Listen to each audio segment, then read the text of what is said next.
സുഭാഷിതങ്ങൾ 5-ാം അധ്യായം. ദുശ്ചരിതയെ സൂക്ഷിക്കുക. മകനെ, എൻ്റെ ജ്ഞാനത്തിൽ ശ്രദ്ധ പതിക്കുകയും എൻ്റെ വാക്കുകൾക്ക് ചെവി കൊടുക്കുകയും ചെയ്യുക. അപ്പോൾ നീ വിവേചനാശക്തി കാത്തു സൂക്ഷിക്കുകയും നിന്റെ അധരം അറിവ് സംരക്ഷിക്കുകയും ചെയ്യും. ദുശ്ചരിതയായ സ്ത്രീയുടെ അധരം തേൻ പൊഴിക്കുന്നു. അവളുടെ മൊഴികൾ തൈലത്തേക്കാൾ സ്നിഗ്ധമാണ്. എന്നാൽ ഒടുവിൽ അവൾ കാഞ്ഞിരം പോലെ കയ്പുള്ളവളും ഇരുതല വാൾ പോലെ മൂർച്ചയുള്ളവളുമായി തീരും. അവളുടെ പാദങ്ങൾ മരണത്തിലേക്ക് ഇറങ്ങുന്നു. അവളുടെ കാലടികൾ പാതാളത്തിലേക്കുള്ള മാർഗത്തിലാണ്. അവൾ ജീവന്റെ വഴി ശ്രദ്ധിക്കാതെ എങ്ങോട്ടെന്നില്ലാതെ അലഞ്ഞു തിരിയുന്നു. അവൾ അത് അറിയുന്നുമില്ല. ആകയാൽ മക്കളെ, ഞാൻ പറയുന്നത് കേൾക്കുവിൻ. എൻ്റെ വചനങ്ങളിൽ നിന്ന് വ്യതിചലിക്കരുത്. അവളിൽ നിന്ന് അകന്നു മാറുവിൻ. അവളുടെ വാതിൽക്കൽ ചെല്ലരുത്. ചെന്നാൽ മറ്റുള്ളവരുടെ ദൃഷ്ടിയിൽ നിന്റെ സദ്കീർത്തി നഷ്ടപ്പെടുകയും നിന്റെ ആയുസ് നിർദയർ അപഹരിക്കുകയും ചെയ്യും. അന്യർ നിന്റെ സമ്പത്ത് മതിയാവോളം അപഹരിക്കുകയും നിന്റെ അധ്വാനത്തിൻ്റെ ഫലം അവരുടെ വീട്ടിലെത്തിക്കുകയും ചെയ്യും. അങ്ങനെ ജീവിതാന്ത്യത്തിൽ ശരീരം ക്ഷയിച്ച് എല്ലും തോലുമായി നീ ഞരങ്ങിക്കൊണ്ട് പറയും, ഞാൻ എത്രമാത്രം ശിക്ഷണം വെറുത്തു. എൻ്റെ ഹൃദയം എത്രമാത്രം ശാസനത്തെ പുച്ഛിച്ചു. ഞാൻ എൻ്റെ ഗുരുക്കന്മാരുടെ വാക്കുകൾ കേൾക്കുകയോ ഉപദേഷ്ടാക്കൾക്ക് ചെവി കൊടുക്കുകയോ ചെയ്തില്ല. സമൂഹത്തിന് മുൻപിൽ ഞാൻ തീർത്തും നശിച്ചവനെ പോലെയായി. നിന്റെ കിണറ്റിൽ നിന്ന്, നിന്റെ ഉറവയിൽ നിന്ന് മാത്രമേ വെള്ളം കുടിക്കാവൂ. നിന്റെ ഉറവകളെ മറുനാട്ടിലും നീരൊഴുക്കുകളെ തെരുവുകളിലും ഒഴുക്കിക്കളയുമോ? അവ നിന്റെ അടുത്തുള്ള അന്യർക്കു വേണ്ടിയാവാതെ നിനക്ക് വേണ്ടി മാത്രമായിരിക്കട്ടെ. നിന്റെ ഉറവ, നിന്റെ യൗവനത്തിലെ ഭാര്യ അനുഗ്രഹീതയായിരിക്കട്ടെ. അവളിൽ ആനന്ദം കൊള്ളുക. അവൾ ചന്തമുള്ളൊരു മാൻപേട, സുന്ദരിയായ മാൻപേട തന്നെ. അവളുടെ സ്നേഹം നിന്നെ സദാ സന്തോഷം കൊണ്ട് നിറയ്ക്കട്ടെ. അവളുടെ പ്രേമം നിന്നെ എപ്പോഴും ലഹരി പിടിപ്പിക്കട്ടെ. മകനെ, നീ ദുശ്ചരിതയായ സ്ത്രീക്ക് വഴിപ്പെടുകയും സ്വൈരിണിയുടെ വക്ഷസിനെ ആശ്ലേഷിക്കുകയും ചെയ്യുന്നതെന്തിന്? മനുഷ്യൻ്റെ ചെയ്തികളെല്ലാം കർത്താവ് കാണുന്നു. അവിടുന്ന് അവൻ്റെ പാതകളെ ശോധന ചെയ്യുന്നു. ദുഷ്കൃത്യങ്ങൾ ദുഷ്ടനെ കെണിയിൽ വീഴ്ത്തുന്നു. സ്വന്തം പാപത്തിൻ്റെ വലയിൽ അവൻ കുരുങ്ങുന്നു. ശിക്ഷണരാഹിത്യത്താൽ അവൻ മൃതി അടയുന്നു. വലിയ ഭോഷത്വ നിമിത്തം അവൻ നശിക്കുന്നു. 6-ാം അധ്യായം. വിവിധ ഉപദേശങ്ങൾ. മകനെ, നീ അയൽക്കാരനു വേണ്ടി ജാമ്യം നിൽക്കുകയോ അന്യനു വേണ്ടി വാക്കു കൊടുക്കുകയോ ചെയ്തിട്ടുണ്ടോ? നീ നിന്റെ സംസാരത്താൽ കുരുക്കിലാവുകയോ വാക്കുകളാൽ കുടുങ്ങിപ്പോവുകയോ ചെയ്തിട്ടുണ്ടോ? എങ്കിൽ മകനെ, നീ അയൽക്കാരൻ്റെ പിടിയിൽ പെട്ടിരിക്കുന്നതുകൊണ്ട് രക്ഷപ്പെടാൻ ഇങ്ങനെ ചെയ്യുക. ഉടനെ ചെന്ന് അയൽക്കാരനോട് നിർബന്ധമായി അപേക്ഷിക്കുക. നിന്റെ മിഴികൾക്ക് ഉറക്കമോ കൺപോളകൾക്ക് മയക്കമോ അനുവദിക്കരുത്. വേട്ടക്കാരനിൽ നിന്ന് മാനിനെ പോലെയും പക്ഷിയെപ്പോലെയും രക്ഷപ്പെട്ടുകൊള്ളുക. മടിയനായ മനുഷ്യ, എറുമ്പിൻ്റെ പ്രവൃത്തി കണ്ട് വിവേകിയാവുക. മേലാളനോ കാര്യസ്ഥനോ രാജാവോ ഇല്ലാതെ അത് വേനൽക്കാലത്ത് കലവറയൊരുക്കി കൊയ്ത്തുകാലത്ത് ഭക്ഷണം ശേഖരിച്ചു വെക്കുന്നു. മടിയ, നീ എത്ര നാൾ നിശ്ചേഷ്ടനായിരിക്കും? നീ എപ്പോഴാണ് ഉറക്കത്തിൽ നിന്ന് ഉണരുക? കുറച്ചുകൂടി ഉറങ്ങാം, തെല്ലുനേരം കൂടി മയങ്ങാം, കയ്യും കെട്ടിയിരുന്ന് അല്പം കൂടെ വിശ്രമിക്കാം. ഫലമോ, ദാരിദ്ര്യം വഴിപോക്കനെ പോലെയും ദുർഭിക്ഷം കൊള്ളക്കാരനെ പോലെയും നിന്റെ മുൻപിലെത്തും. നിർഗുണനായ ദുഷ്ടൻ കുടില സംസാരവുമായി ചുറ്റി നടക്കുന്നു. അവൻ കണ്ണുകൊണ്ട് അടയാളം കാട്ടുകയും കാലുകൊണ്ട് തോണ്ടുകയും വിരലുകൊണ്ട് ചൂണ്ടിക്കാട്ടുകയും ചെയ്യുന്നു. അവൻ തുടർച്ചയായി അനൈക്യം വിതച്ചുകൊണ്ട് വഴിപിടച്ച ഹൃദയത്തോടെ തിന്മയ്ക്ക് കളമൊരുക്കുന്നു. തന്മൂലം പെട്ടെന്ന് അവൻ്റെ മേൽ അത്യാഹിതം നിപതിക്കും. നിമിഷത്തിനുള്ളിൽ അവൻ പ്രതിവിധിയില്ലാത്ത വിധം തകർന്നു പോകും. കർത്താവ് വെറുക്കുന്ന 6 കാര്യങ്ങളുണ്ട്. 7-മതൊന്നുകൂടി അവിടുന്ന് മ്ലേച്ഛമായി കരുതുന്നു. ഗർവ് കലർന്ന കണ്ണ്, വ്യാജം പറയുന്ന നാവ്, നിഷ്കളങ്കമായ രക്തം ചൊരിയുന്ന കൈ, ദുഷ്കൃത്യങ്ങൾ നനയ്ക്കുന്ന ഹൃദയം, തിന്മയിലേക്ക് പായുന്ന പാദങ്ങൾ, അസത്യം പറഞ്ഞുകൂട്ടുന്ന കള്ളസാക്ഷി, സഹോദരർക്കിടയിൽ ഭിന്നത വിതയ്ക്കുന്നവൻ. ദാമ്പത്യ വിശ്വസ്തത. മകനെ, നിന്റെ പിതാവിൻ്റെ കൽപ്പന കാത്തുകൊള്ളുക. മാതാവിൻ്റെ ഉപദേശം നിരസിക്കുകയുമരുത്. അവയെ നിന്റെ ഹൃദയത്തിൽ സദാ ഉറപ്പിച്ചുകൊള്ളുക. അവ നിന്റെ കഴുത്തിൽ ധരിക്കുക. നടക്കുമ്പോൾ അവ നിന്നെ നയിക്കും, കിടക്കുമ്പോൾ നിന്നെ കാത്തുകൊള്ളും, ഉണരുമ്പോൾ നിന്നെ ഉപദേശിക്കും. എന്തെന്നാൽ കൽപ്പന ദീപവും ഉപദേശം പ്രകാശവുമാണ്. ശിക്ഷണത്തിൻ്റെ ശാസനകളാകട്ടെ ജീവന്റെ മാർഗവും. അവ ദുഷിച്ച സ്ത്രീയിൽ നിന്ന്, സ്വൈരിണിയുടെ മൃദുല ഭാഷണത്തിൽ നിന്ന് നിന്നെ കാത്തു സൂക്ഷിക്കുന്നു. അവളുടെ സൗന്ദര്യം നീ മോഹിക്കരുത്. കടാക്ഷ വിക്ഷേപം കൊണ്ട് നിന്നെ പിടിയിലമർത്താൻ അവളെ അനുവദിക്കുകയും അരുത്. എന്തെന്നാൽ വേശ്യയ്ക്ക് ഒരപ്പക്കഷണം മതി കൂലി. വ്യഭിചാരിണിയാവട്ടെ ഒരുവന്റെ ജീവനെ തന്നെ ഒളിവിൽ വേട്ടയാടുന്നു. ഉടുപ്പ് കത്താതെ മാറിടത്തിൽ തീ കൊണ്ട് നടക്കാൻ ആർക്കു കഴിയും?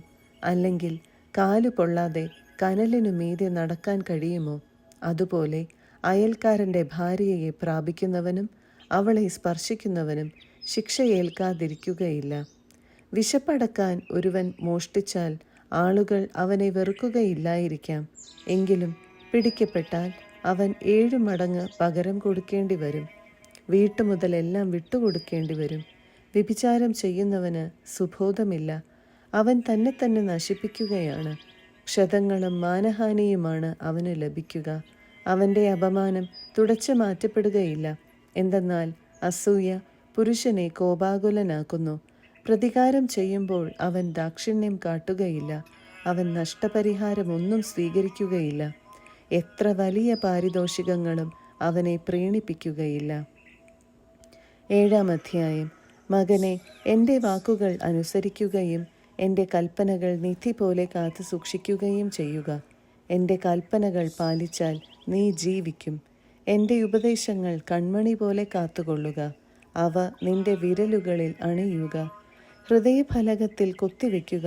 ദുശ്ചരിതയായ സ്ത്രീയിൽ നിന്ന്, മൃദുല ഭാഷണം നടത്തുന്ന സ്വൈരിണിയിൽ നിന്ന് നിന്നെ തന്നെ സംരക്ഷിക്കാൻ ജ്ഞാനത്തോട് നീ എൻ്റെ സഹോദരിയാണെന്നും ഉൾക്കാഴ്ചയോട് നീ എൻ്റെ ഉറ്റ സുഹൃത്താണെന്നും പറയുക.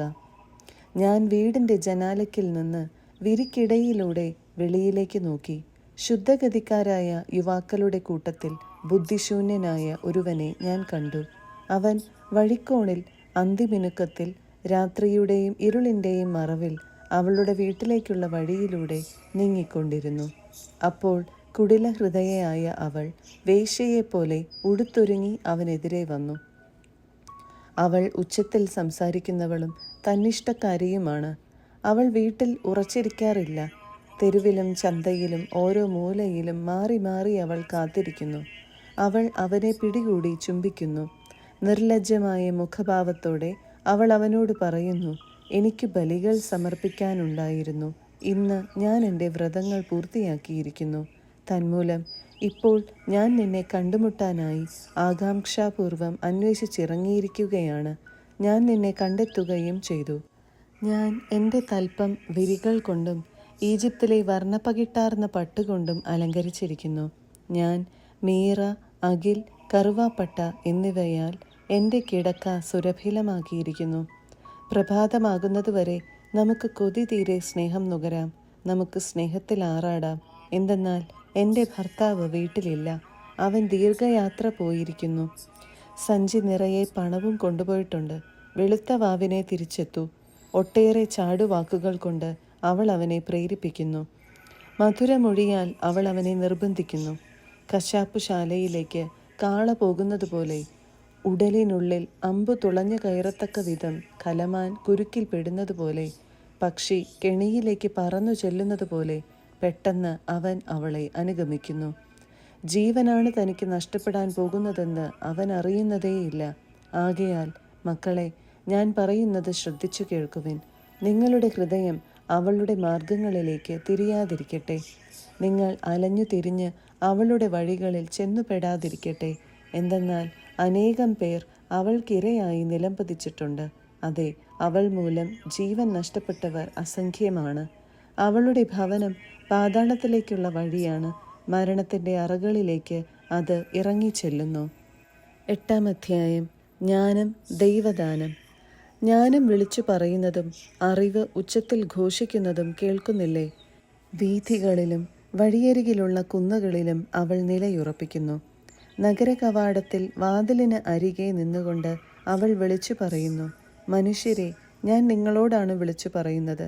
നിങ്ങൾ എല്ലാവരെയുമാണ് ഞാൻ ആഹ്വാനം ചെയ്യുന്നത്. അല്പബുദ്ധികളെ, വകതിരിവ് പഠിക്കുവിൻ. ഭോഷരെ, ശ്രദ്ധിക്കുവിൻ. കേൾക്കുവിൻ. ഉത്തമമായ കാര്യങ്ങളാണ് ഞാൻ പറയാൻ പോകുന്നത്. എൻ്റെ അധരങ്ങളിൽ നിന്ന് ഉചിതമായ വാക്കുകൾ പുറപ്പെടും. ഞാൻ സത്യം വചിക്കും. തിന്മ എൻ്റെ അധരങ്ങൾക്ക് അരോചകമാണ്. എൻ്റെ വാക്കുകൾ നീതിയുക്തമാണ്. വളച്ചൊടിച്ചതോ വക്രമോ ആയി ഒന്നും അതിലില്ല. ഗ്രഹിക്കുന്നവന് അവ ഋജുവാണ്. അറിവ് നേടുന്നവർക്ക് ന്യായയുക്തവും. എൻ്റെ പ്രബോധനം വെള്ളിക്കു പകരവും എൻ്റെ ജ്ഞാനം വിശിഷ്ടമായ സ്വർണത്തിനു പകരവും ആണ്. എന്തെന്നാൽ ജ്ഞാനം രത്നങ്ങളെക്കാൾ ശ്രേഷ്ഠമത്രേ. നിങ്ങൾ അഭിലഷിക്കുന്നതൊന്നും അതിന് തുല്യമല്ല. ജ്ഞാനമാണ് ഞാൻ. എൻ്റെ വാസം വിവേകത്തിലും. അറിവും വിവേചനാശക്തിയും എനിക്കുണ്ട്. ദൈവഭക്തി തിന്മയെ വെറുക്കലാണ്. അഹംഭാവം, ഗർവ്, ദുർമാർഗം, ദുർവചനം എന്നിവ ഞാൻ വെറുക്കുന്നു. മാർഗനിർദ്ദേശ വൈഭവവും കാര്യശേഷിയും എനിക്കുണ്ട്. അറിവും ശക്തിയും എൻ്റേതാണ്. രാജാക്കന്മാർ ഭരിക്കുന്നതും അധികാരികൾ നീതി നടത്തുന്നതും ഞാൻ മുഖേനയാണ്. ഞാൻ മുഖാന്തരം നാടുവാഴികൾ അധികാരം നടത്തുന്നു. പ്രഭുക്കന്മാർ ഭൂമി ഭരിക്കുന്നതും അങ്ങനെ തന്നെ. എന്നെ സ്നേഹിക്കുന്നവരെ ഞാനും സ്നേഹിക്കുന്നു. ജാഗരൂകതയോടെ അന്വേഷിക്കുന്നവർ എന്നെ കണ്ടെത്തുന്നു. സമ്പത്തും ബഹുമാനവും നിലനിൽക്കുന്ന ധനവും ഐശ്വര്യവും എൻ്റെ അടുക്കലുണ്ട്. എന്നിൽ നിന്നുള്ള ഫലം സ്വർണത്തേക്കാൾ തങ്കത്തേക്കാൾ പോലും ശ്രേഷ്ഠമത്രേ. എൻ്റെ ഉൽപ്പന്നം വിശിഷ്ടമായ വെള്ളിയേക്കാളും. ഞാൻ നീതിയുടെ മാർഗത്തിലും ന്യായത്തിൻ്റെ പാതകളിലും ചരിക്കുന്നു. ഞാൻ എന്നെ സ്നേഹിക്കുന്നവരെ സമ്പന്നരാക്കി അവരുടെ ഭണ്ഡാരം നിറയ്ക്കുന്നു. കർത്താവ് തൻ്റെ സൃഷ്ടികർമ്മത്തിൻ്റെ ആരംഭത്തിൽ തൻ്റെ എല്ലാ ആദ്യ സൃഷ്ടികളിലും ആദ്യത്തേതായി എന്നെ സൃഷ്ടിച്ചു. യുഗങ്ങൾക്ക് മുൻപ്, ഭൂമിയുടെ ആവിർഭാവത്തിന് മുൻപ് ഒന്നാമതായി ഞാൻ സ്ഥാപിക്കപ്പെട്ടു. സമുദ്രങ്ങൾക്കും ജലസമൃദ്ധമായ അരുവികൾക്കും മുൻപ് തന്നെ എനിക്ക് ജന്മം കിട്ടി. പർവ്വതങ്ങൾക്കും കുന്നുകൾക്കും രൂപം കിട്ടുന്നതിന് മുൻപ് ഞാനുണ്ടായി. ഭൂമിയോ അതിലെ വയലുകളോ ആദ്യത്തെ പൂഴിത്തരിയോ നിർമ്മിക്കുന്നതിനും മുൻപ് എനിക്ക് ജന്മം നൽകപ്പെട്ടു. അവിടുന്ന് ആകാശങ്ങൾ സ്ഥാപിച്ചപ്പോഴും സമുദ്രത്തിന് മീതെ ചക്രവാളം നിർമ്മിച്ചപ്പോഴും ഉയരത്തിൽ മേഘങ്ങളെ ഉറപ്പിച്ചപ്പോഴും സമുദ്രത്തിന് ഉറവകളെ സ്ഥാപിച്ചപ്പോഴും ജലം തൻ്റെ കൽപ്പന ലംഘിക്കാതിരിക്കാൻ വേണ്ടി സമുദ്രത്തിന് അതിരിട്ടപ്പോഴും ഭൂമിയുടെ അടിത്തറ ഉറപ്പിച്ചപ്പോഴും വിദഗ്ധനായ ഒരു പണിക്കാരനെ പോലെ ഞാൻ അവിടുത്തെ അരികിലുണ്ടായിരുന്നു. അനുദിനം ആഹ്ലാദിച്ചുകൊണ്ടും അവിടുത്തെ മുൻപിൽ സദാ സന്തോഷിച്ചുകൊണ്ടും ഞാൻ കഴിഞ്ഞു. മനുഷ്യൻ അധിവസിക്കുന്ന അവിടുത്തെ ലോകത്തിൽ ഞാൻ സന്തോഷിക്കുകയും മനുഷ്യപുത്രരിൽ ആനന്ദം കണ്ടെത്തുകയും ചെയ്തു. ആകയാൽ മക്കളെ, എൻ്റെ വാക്കുകൾ ശ്രദ്ധിക്കുവിൻ. എൻ്റെ മാർഗങ്ങൾ പിന്തുടരുന്നവർ ഭാഗ്യവാന്മാരാണ്. പ്രബോധനം കേട്ട് വിവേകികളായി തീരുവിൻ. അതിനെ അവഗണിക്കരുത്. എൻ്റെ പടിവാതിൽക്കൽ അനുദിനം കാത്തുനിന്ന് എൻ്റെ വാതിലുകളിൽ ദൃഷ്ടിയുറപ്പിച്ച് എൻ്റെ വാക്കു കേൾക്കുന്നവൻ ഭാഗ്യവാൻ. എന്തെന്നാൽ എന്നെ കണ്ടെത്തുന്നവൻ ജീവൻ കണ്ടെത്തുന്നു, കർത്താവിൻ്റെ പ്രീതി നേടുകയും ചെയ്യുന്നു. എന്നാൽ എന്നെ കൈവിടുന്നവൻ തന്നെ തന്നെ ദ്രോഹിക്കുന്നു. എന്നെ വെറുക്കുന്നവൻ മരണത്തെയാണ് സ്നേഹിക്കുന്നത്.